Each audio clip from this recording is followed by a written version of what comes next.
My kids aren't perfect. How many of you have perfect kids? Raise your hand if you have perfect kids. I got one perfect kid. I always say the hardest thing I do, of all the things I do, the hardest thing I do is raise my own kids. That's the hardest thing, okay? Because it is a challenge to raise children. And we need to show some degree of empathy with parents. Say, listen, I know how hard it is. Right? If the parents, if we meet them halfway, it makes a big difference in forming that partnership with them. A friend of mine, he's a kindergarten teacher in Chicago.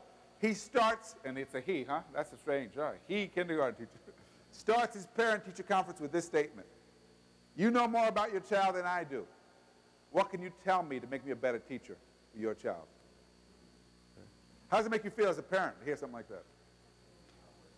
Feel pretty good, right? Even if you say, wow, I don't know what the hell I'm doing anyway, but he seems to think I do. Okay. We want to build a partnership with the parents, which means we've got to communicate with them before there's a problem, right?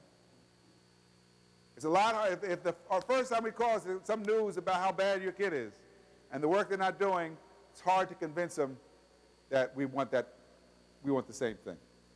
So build in activities to get to know each other, build in activities throughout the year, and make sure every time they come to school, they leave with some explicit guidance on what they can do to help their child, to reinforce the learning. It's too hard for our parents, especially in a town like Houston, where it's so difficult to get to school because sometimes people live very far away. Got to make sure it's worth their while when they come. So I want you at your table, let's spend about 10 minutes talking to each other about these three questions. First, how would you characterize the culture or ethos of your school or your district? Let's go to your school. How do you characterize relations between teachers and administrators, students and teachers, parents in the school? What do you need to work on in that, okay, in those relationships? How do you characterize the morale of your staff? Morale is a very important part of culture. If people are not feeling good about their work, they often take it out on the kids, okay? And then third, what aspects of your school need to be changed to create a healthier culture? What do you need to work on? Okay? Take 10 minutes on this.